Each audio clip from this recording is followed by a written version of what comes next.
السلام علیکم صفی نیوز میں خوش آمدید۔ 3 انتہائی اہم سوال جس کا جوازات نے جواب دیا ہے، اردو نیوز نے کور کیے ہیں، آپ کے ساتھ شیئر کریں گے۔ ویڈیو کو پورا ضرور دیکھیں۔ سوالات میں یہ شامل ہے کہ کیا چھٹی جانے کے لیے ویکسین ضروری ہے، یعنی 2 لگوائے ہیں، کیا تیسرا بھی لگوانا چاہیے؟ تو جوازات نے کیا جواب دیا وہ بھی آپ کے ساتھ شیئر کرتے ہیں۔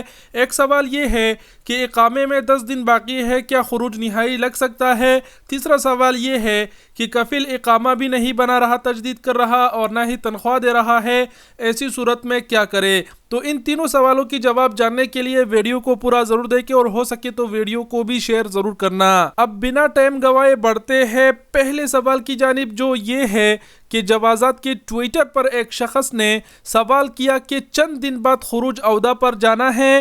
دوستوں کا کہنا ہے کہ کرونا کے تینوں ویکسین لگائے بغیر سفر نہیں کر سکتے، جبکہ میں نے 2 ویکسین ہی لگائے ہیں، کیا سفر کر سکتا ہوں؟ تو سوال کا جواب دیتے ہوئے جوازات کا کہنا تھا کہ سعودی عرب کے امیگریشن ادارے میں سفر کرنے کے لیے کارآمد خروج عہدہ ویزا اور سفری دستاویزات درکار ہوتے ہیں، اس کے علاوہ کچھ نہیں۔ البتہ جس ملک میں جانا ہے وہاں کے قانون کے مطابق اس پر عمل کرے۔ یاد رہے کہ سعودی عرب میں کرونا وائرس کے حوالے سے سفری پابندیاں ختم کی جا چکی ہے، اب مملکت آنے کے لیے ویکسینیشن سرٹیفکیٹ بھی درکار نہیں ہوتا اور نہ ہی یہاں سے سفر کرنے کے لیے ویکسینیشن کارڈ درکار ہوتا ہے۔ کرونا ویکسینیشن کے حوالے سے ماضی میں جو سفری پابندیاں تھی، جن میں کرونا ویکسینیشن سرٹیفکیٹ اور لازمی قرنطینہ شامل تھی، اب ان کی ضرورت نہیں رہی۔ تو جو ماضی میں پابندیاں تھی وہ سارے ختم ہو گئی ہے۔ اگر آپ نے ایک بھی ویکسین لگا رکھی ہے تو آپ سفر کر سکتے ہیں، کوئی امر منع نہیں ہے۔ تو یہ پہلے سوال کا جواب تھا۔ بڑھتے ہیں دوسرے سوال پر۔ دوسرا سوال سعودی جوازات کے ٹویٹر پر ایک شخص نے سوال پوچھا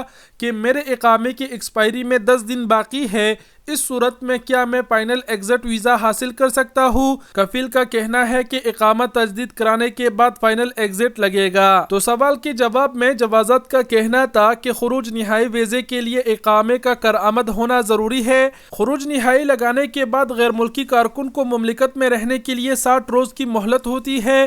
اس دوران اقامے کی ایکسپائری کی مدت شمار نہیں کی جاتی۔ شارٹ کٹ میں بتاتے چلے کہ آپ کے اقامے میں 2-3 دن بھی باقی ہو تو تب بھی آپ کا جو خروج نہائی ہے وہ لگ جائے گا، یہ کوئی معنی نہیں رکھتا۔ بعد ازاں خروج نہائی لگنے کے بعد 60 دن کے اندر اگر آپ سعودی عرب چھوڑ کر نہیں گئی اور آپ کی خروج نہائی ایکسپائر ہو گئی تو ایسی صورت میں دوبارہ خروج نہائی کو کینسل کرانے کے لیے 1000 ریال جرمانہ ادا کرنا پڑتا ہے۔ اس کے علاوہ آپ کا اقامہ بھی ایکسپائر ہوگا، اس کو بھی تجدید کرنا ہوگا، تو پلس اقامے کی ایکسپائری کی جرمانہ بھی ادا کرنا ہوگا، جس کے بعد ہی آپ کا اقامہ تجدید ہوگا، خروج نہائی کینسل ہوگا اور دوبارہ سے آپ اگر خروج نہائی جانا چاہتے ہیں تو دوبارہ سے لگانا ہوگا۔ اس کے علاوہ دوسرا کوئی بھی طریقہ نہیں کہ اگر خروج نہائی ایکسپائر ہو جائے اس کو آپ دوبارہ ایکسٹینڈ کریں۔ تو یہ دوسرے سوال کا جواب تھا۔ اب بڑھتے ہیں تیسرے اور آخری سوال کی طرف۔ تیسرا اور آخری سوال یہ ہے کہ ایک شخص نے سوال کیا کہ میرے کفیل نے میرا اقامہ تجدید نہیں کرایا، جس کی وجہ سے کافی دشواری کا سامنا کرنا پڑ رہا ہے، کفیل کے پاس کام بھی نہیں ہے، اس صورت میں تنخواہ بھی نہیں ملتی، اس پریشان کن صورتحال میں کیا کروں؟ تو سوال کے جواب میں جوازات کا کہنا تھا کہ سعودی مواد البشریہ و تنمیہ اجتماعی کے شعبہ تسویہ خلافات العمالیہ سے رجوع کرے، جہاں معاملے کے حل کے لیے درخواست جمع کرائے۔ یعنی سادہ سی الفاظ میں کہنے کا مطلب یہ ہے کہ آپ سعودی مواد البشریہ و تنمیہ اجتماعی میں جائیں گے،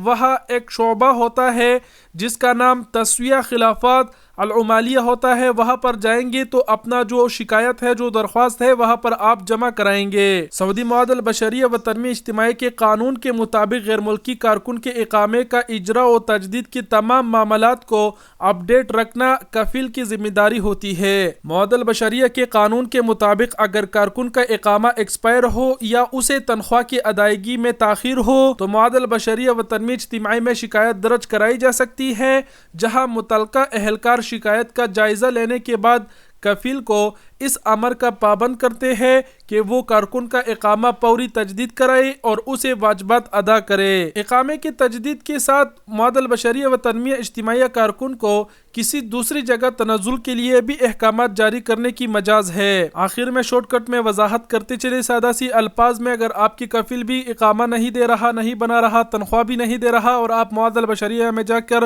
شکایت کرتے ہیں تو شکایت کے وقت آپ یہ مطالبہ بھی کر سکتے ہیں کہ مجھے اس کفیل کے ساتھ نہیں رہنا اور مجھے تنزل دے دیا جائے تو بعد ازاں آپ کے حق میں اگر فیصلہ سنایا جائے گا تو آپ کو تنزل بھی دیا جا سکتا ہے۔ تو یہ تھے 3 اہم سوالوں کے جوابات جو جوازات نے دیے، اردو نیوز نے کور کیے، ہم نے آپ کے ساتھ شیئر کیے۔ ویڈیو دیکھنے کا بہت شکریہ، اپنا بہت سارا خیال رکھیے گا، اللہ حافظ۔